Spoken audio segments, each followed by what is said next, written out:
Okay, so there's one more issue that a student pointed out. In this Spark lab, there's a step where it asks you to use the storage account that you created when you did the storage lab. Since we did not do that lab, you can go ahead and create a storage account. Just go to New in the Azure portal.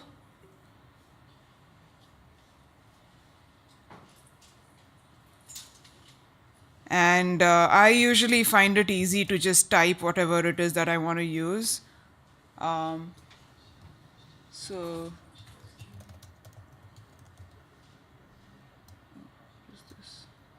So under storage on the left, the first option there is storage account, blob file table queue.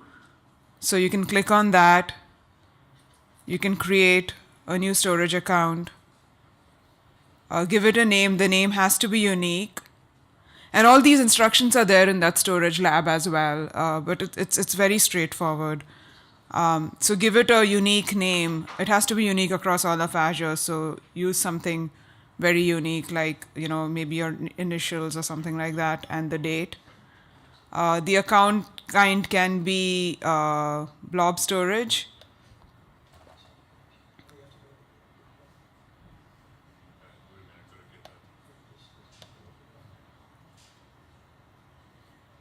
And then create a resource group, and then you can use that. If you want, you can use the same resource group that you used for your Spark lab as well.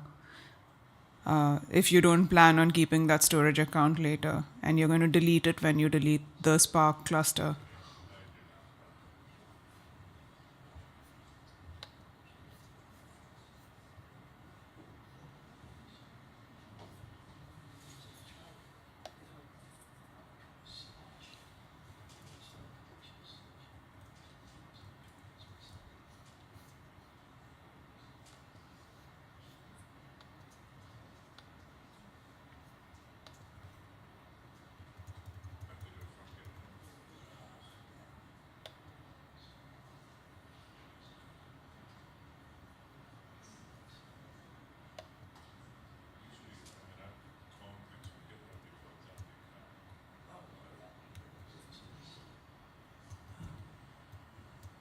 Actually, when creating that storage account, keep it as general purpose. Don't make it blob. I don't know if it's going to be restrictive for the specific Spark lab, but I went back and looked at the lab for the storage module, and it is a general purpose storage account. So just pick the account kind to be general purpose and not blob.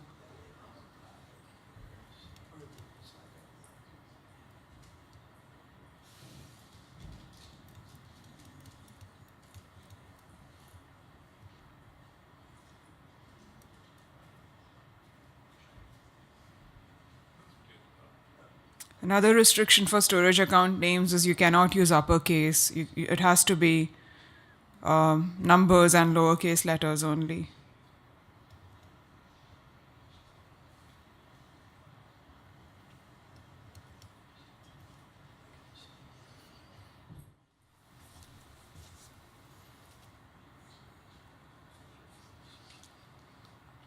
Is anyone done with the Spark lab? Yeah, mostly.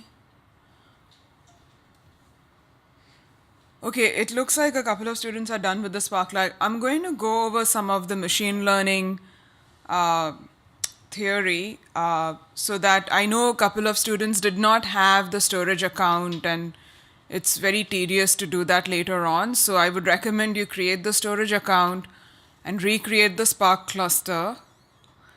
While you're waiting for that cluster to get recreated, you can work through the machine learning lab.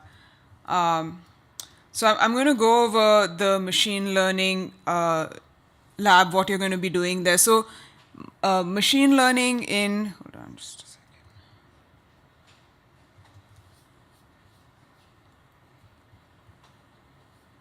Right.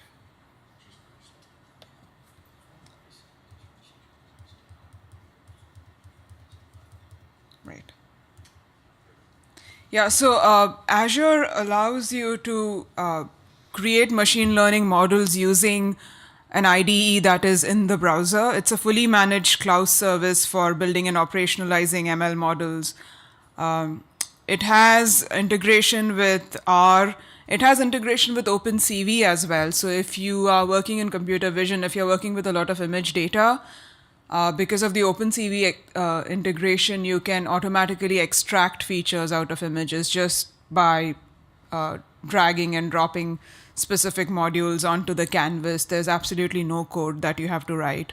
And the most useful part, even for machine learning practitioners, is the ability to deploy the model that you have created in ML Studio as a web service, and then your application can call into it using the endpoint, using the API endpoint.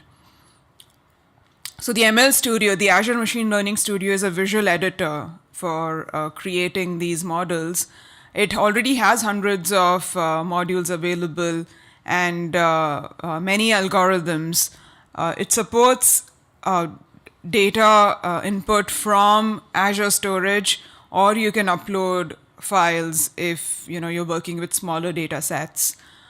You can also automatically use a CRAN R package. You can use an already available R machine learning module and bring it into the canvas as a zip file and use that. So you can use pieces of the visual editor. You don't have to use all of it. Some people find the data curation piece useful. Some people use the available ML algorithms, and most people find the operationalized piece very useful, where you can deploy the ML model as a web service. This particular website, aka.ms/ML cheat sheet, has a ton of information that's kept up to date on the different clustering, regression, classification, and anomaly detection algorithms that are available via that Azure ML canvas. Now, a lot of people find ML Studio useful as a teaching tool or as a tool to get started on building ML models. If you are already using a lot of, just show of hands, how many of you already build machine learning models in R or Python for your work? Yeah, so for most people like that, I think what they find useful is pieces of the studio where you can do some data management, or you can use things like the feature extraction from images using OpenCV and so on.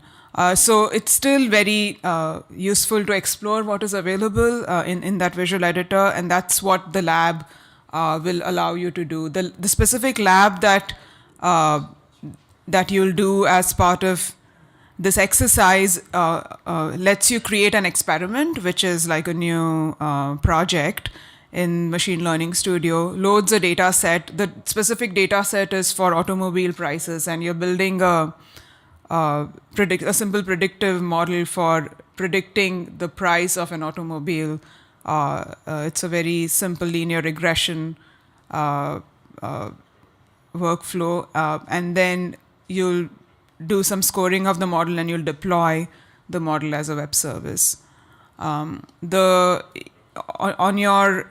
exercises, it is available as machine learning. There's a couple of machine learning exercises. The other one is for image classification, but the instructions for that is not as detailed as for the one for the linear regression for the price prediction. So I recommend that you do the one for the price prediction, and that specific one is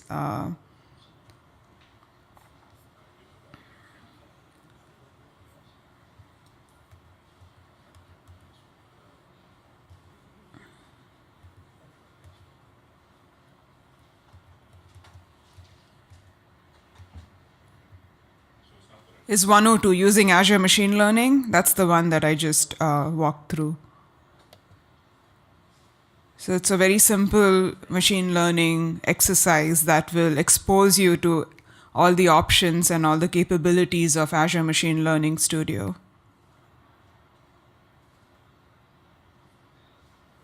How many of you have used Azure Machine Learning Studio before? Okay. Yeah, okay.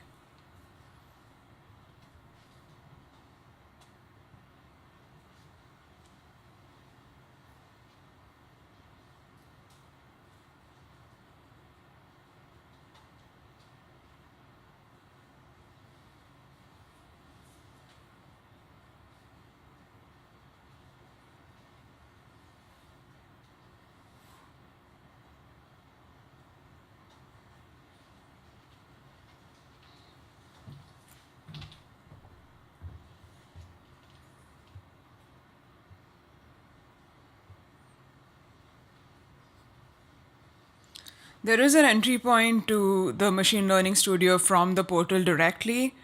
You can search for it in the portal and you'll probably find it, but the other way to get to it is through the URL studio.azureml.net. Yeah, and it's not ideal to have so many interfaces. They are working on trying to combine them all into one specific interface under the portal. You don't need to do the free workspace because your subscription should allow you to have access to a workspace.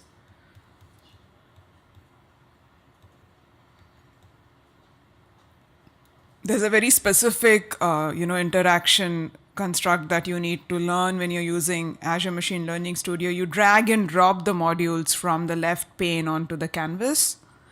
And the functionality that every module has is in this little bubble at the bottom edge of the module. So if you look at this screenshot here, there's a little bubble, and you can right-click on that bubble, and you can, visualize the data, and you can do all sorts of actions on it. It's a very specific type of construct, but it's applicable to every single module that you have in there, whether it's to do with managing data or using algorithms or scoring the model.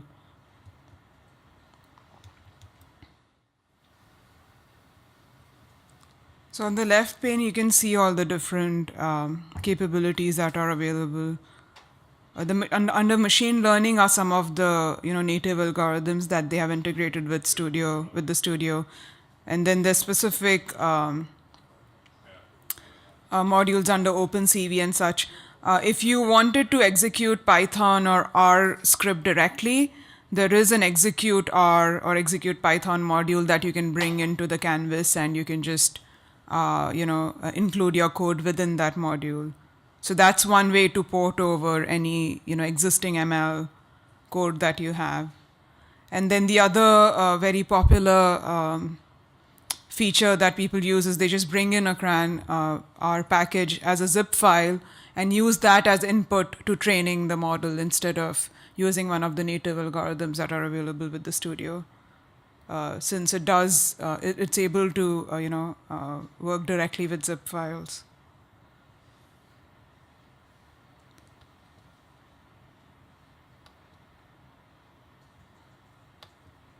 The most recent feature they added here was a time series anomaly detection.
Running experiments in the studio, you don't have to run all the modules every single time. You can select modules and only run the selected ones. So that way, If you have a time-consuming data processing step, you just have to do that step once, and then subsequently you just select the modules that are beneath it, or whichever new module you added, and then run that.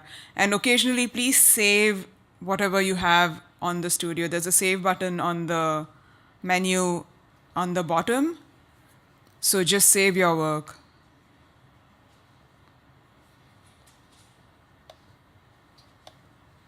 So we're doing pretty good on time.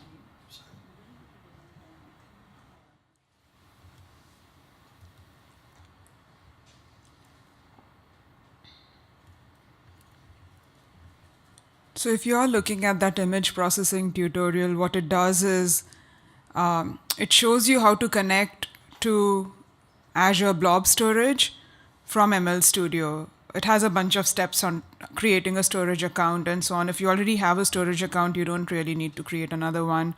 You can upload the images that are part of that lab into the storage account, and then it shows you how to connect to that blob store, and then how to work with image data through the OpenCV modules, which is by bringing in the import images module, it automatically extracts features, and then you can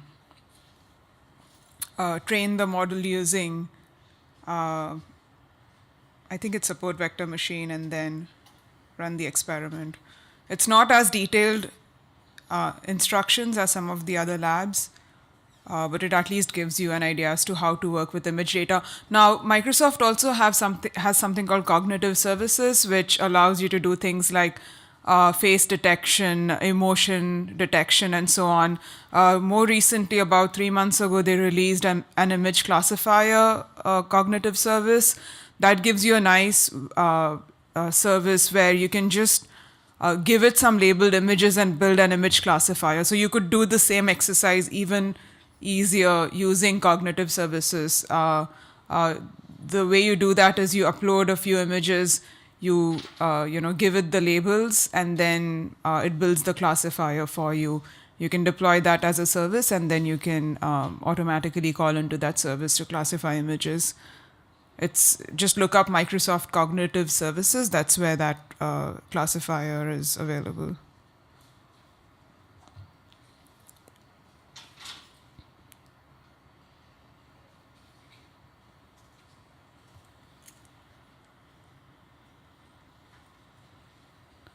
So we have about half an hour left. Are you still working on the Spark lab or the machine learning lab, or do you want to go back to container since that didn't work? We think we have a workaround. Do you want to go back to the container services lab and do that one? There's another container services lab which is part of this set of labs, which is it's not as interesting as Dennis would say. It just does a bunch of conversion from color images to grayscale. It doesn't do the two different kinds of the front end and the back end WordPress like site, or the voting thing, the cats and dogs thing. But you can try both of them. You can go back to the CLI and try the lab with apparently one student was able to get past that error by using Western Europe region. So that might work. I'm not sure why. Like for both Dennis and I, East US worked just fine just yesterday. So I'm not sure why that's not working today. But it seems like Western Europe is working. So you can try that lab with Western Europe and try. Not that far from Western Europe. Yeah, I guess. Yeah.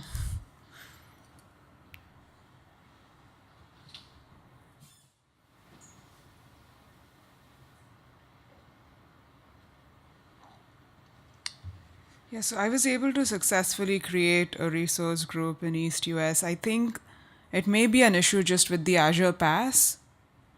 It probably doesn't support all the regions, especially for the container service. But with my regular Azure subscription, I was able to create one in East US.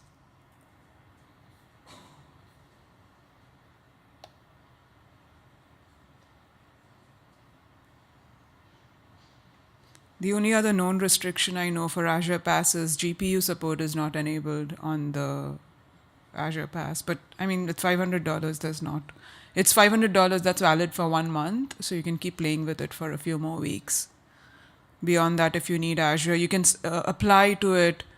You can apply for Azure resources through our program, azureforresearch.com, or my program page is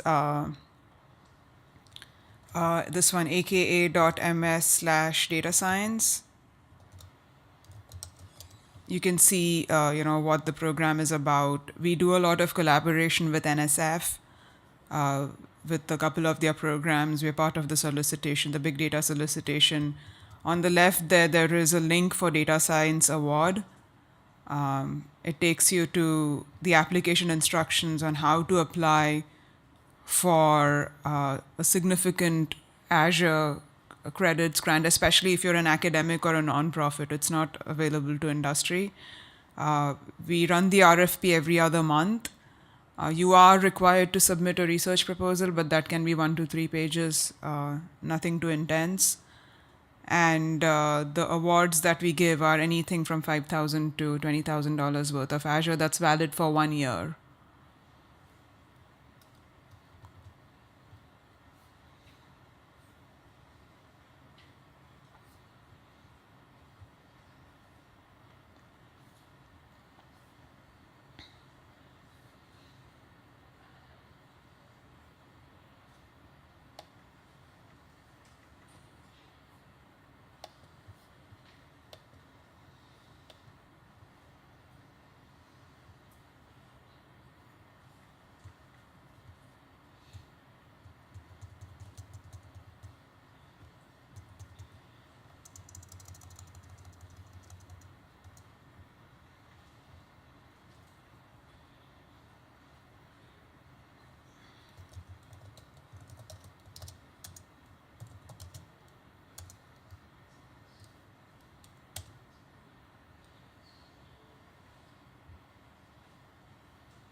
So another useful tool that you can use for which you don't even need an Azure subscription is something called the Notebook service.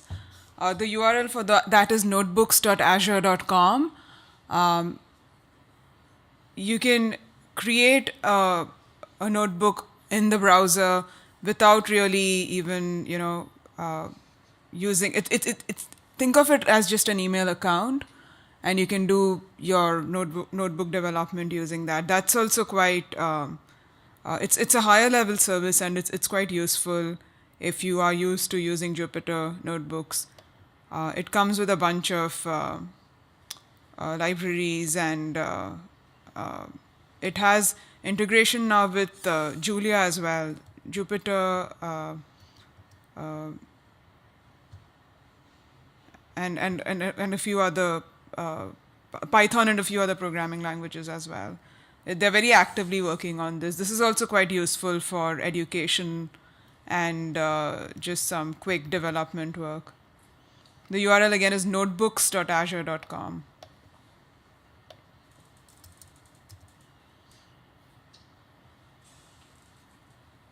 We have 6 minutes left. Yeah, any questions? We have just 5 minutes left.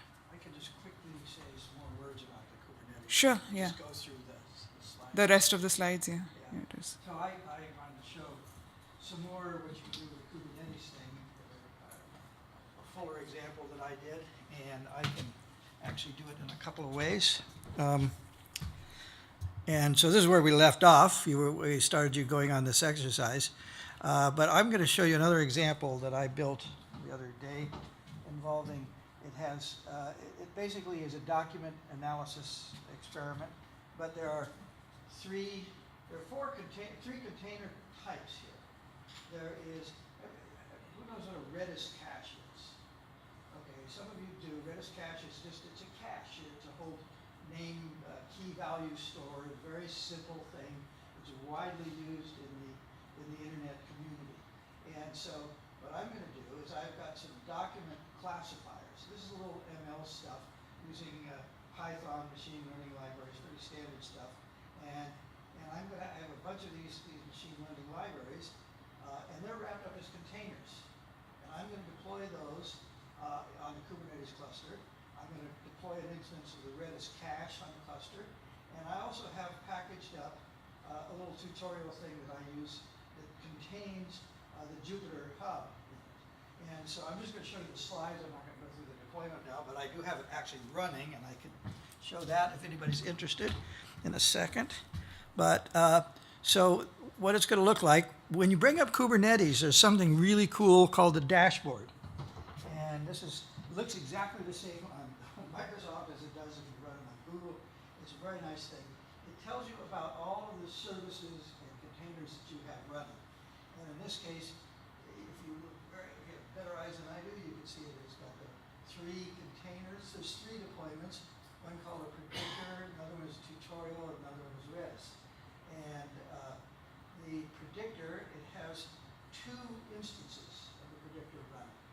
And what I can do is, depending upon what I need to do, I can scale the number of any of these up and down quite a ways. I could say I want 100 instances of the tutorial. I could say I want 0 or 1. And that's really easy to do. And I can show you that in a second. But, oh yeah, here it is. I've now scaled it up to where I have, I now have 4 instances, or no, 2 instances of the predictor, 1 instance of Redis. Now I'm looking at the pods. So these are the individual container instances. And I could see when I made this slide, it was 21 minutes ago that I put the second instance up.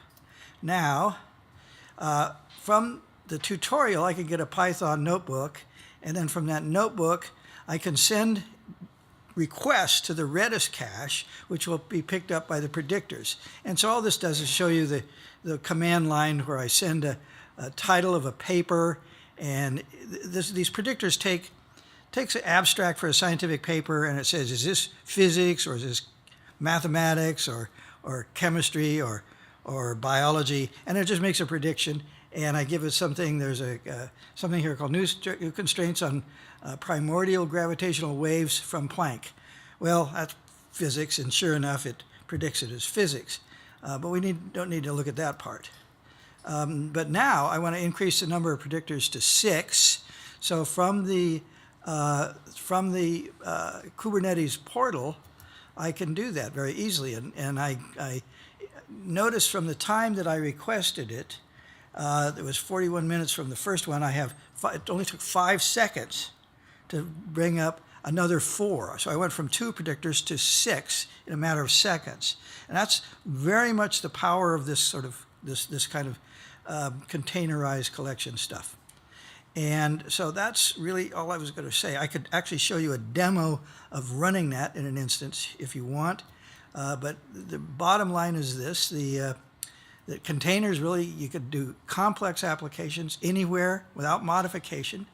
Containers isolate all the system and library dependencies.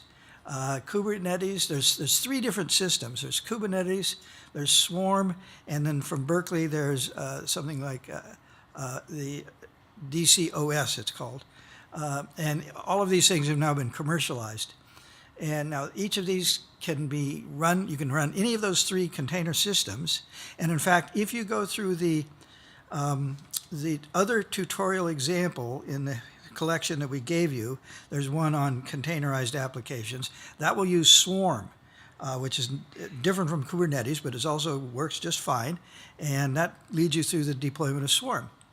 And Swarm is a product of the Docker company. So the Docker guys realized they needed a way to handle lots of containers, and so they produced this thing called Swarm. So this, as I mentioned before, there's a lot of things that have done all of this stuff, with from using containerized systems, and so it's a very powerful tool. The project in your collection is called 502, and in that case, you can deploy a Swarm cluster on Azure, and that one is, I think, maybe a little reliable. We hadn't really tried the Kubernetes one in a massive group like this before, and as you saw, it didn't go as smoothly as we wanted, but some of you got somewhere. We're going to work on making it a little more smooth next time. Anyway, if you do the 502 project, you'll create a container that, as Vani already said, converts color images to grayscale. You upload a collection of color images, you deploy the container, and the container will tell the container to do the image conversion, and it does an image conversion. So that's, I think, the end of what we have. If any 4 minutes, I can show you a live version of the Kubernetes control panel, if anybody wants to see it, or you're done. Anybody want to see Kubernetes live? No, you're not. Oh, sorry. I'll bring it up. Just see what happens.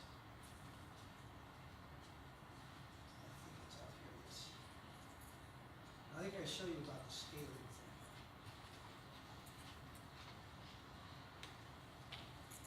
Oh. That's up there.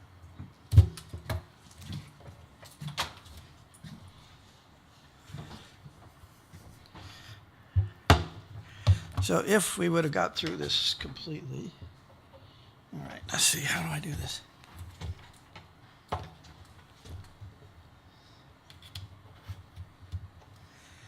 Is that coming up? Oh, no. Yes. Oh, that's there? Okay. So what do we see here?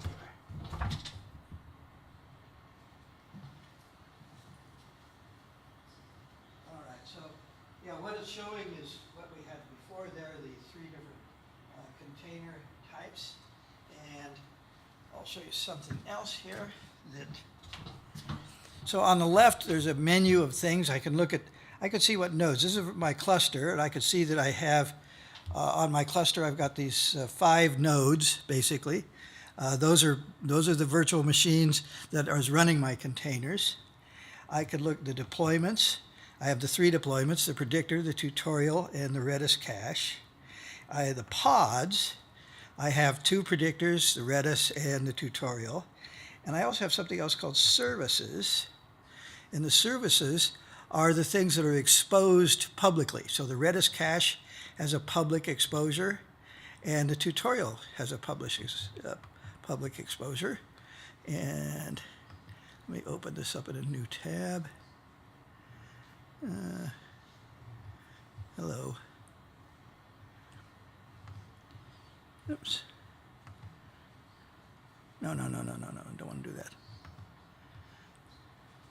I don't want to search for it. No, thank you. Ah.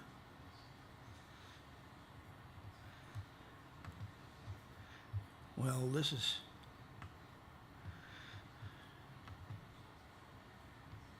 Back to my dashboard. I'm trying to copy this.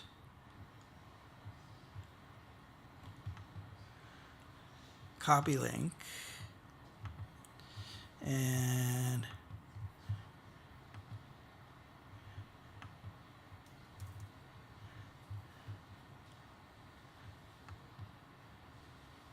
well, I'm not able to get that link to work right now. Oh, I know what's wrong. It's at HTTPS.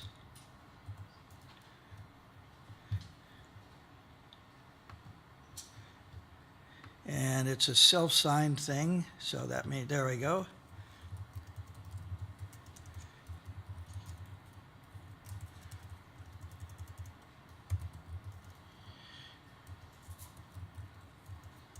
I can't spell.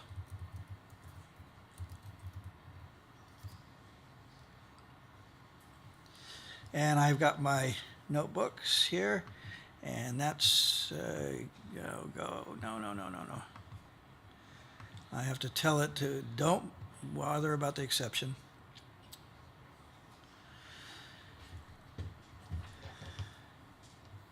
And that's going to load a notebook. So, but what I'm doing right now is I am running in the Kubernetes cluster, I'm actually running this thing called tutorial, which has got an instance of Jupyter Hub in it, and that is now able to talk directly to the Redis, and which can then talk to my, those are just the services in terms of the deployments,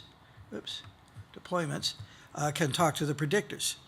Okay, now I'm going to do the other thing here. I'm going to try to see if what I said is true.